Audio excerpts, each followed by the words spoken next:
Do you deny yourself the things that you most enjoy, such as delicious foods or playtime or going out and actually having a good time when you know there's so much that you have to get done?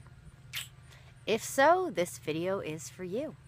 Hi there, I'm Sierra Sullivan, and if you resonated with the question I just asked you, it is a sure telltale sign that you might just be just a little bit, maybe a lot bit, of what we call pleasure resistant.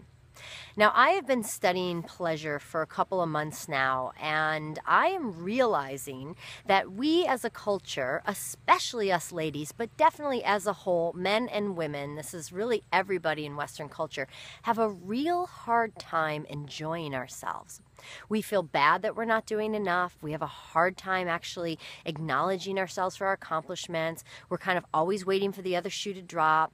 We have lots of sayings that say, oh, that might be too good to be true.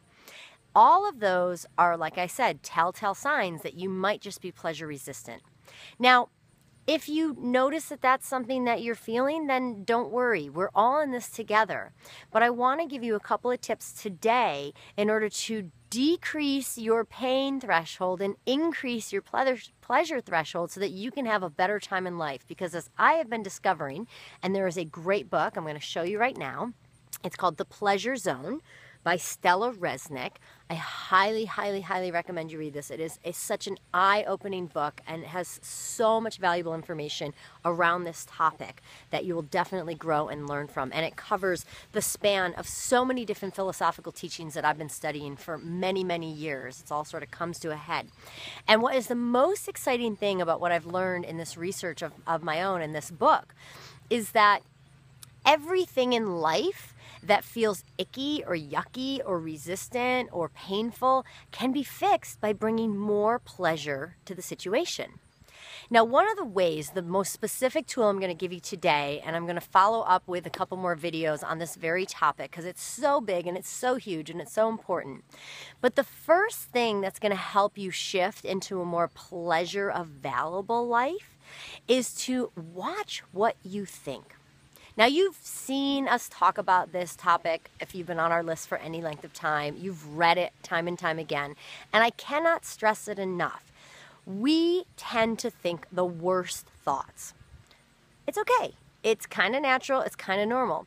But the way to shift out of those negative, nagging, inner criticizing thoughts is to do what Abraham Hicks and I also call as the art of pivoting.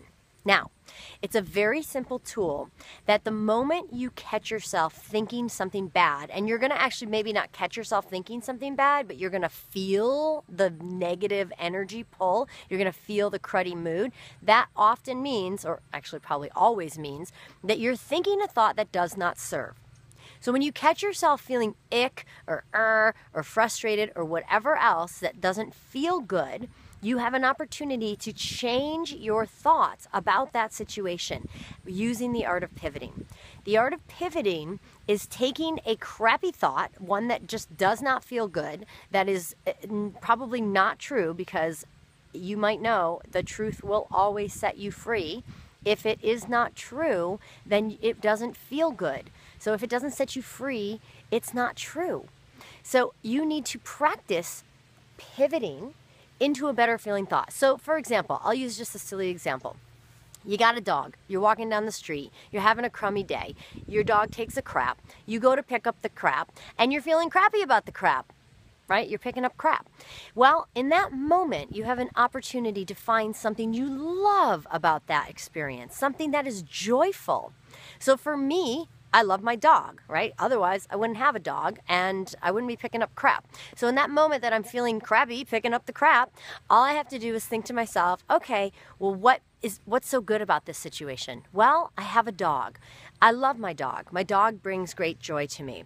My dog has a very healthy bodily system. That's why he's crapping. I mean, whatever it takes. But you find the one little thing, you grab it and you find that better feeling thought. And then you would find the next better feeling thought and then the next better feeling thought until you've gotten yourself out of that little carved out rut of yuck into yay.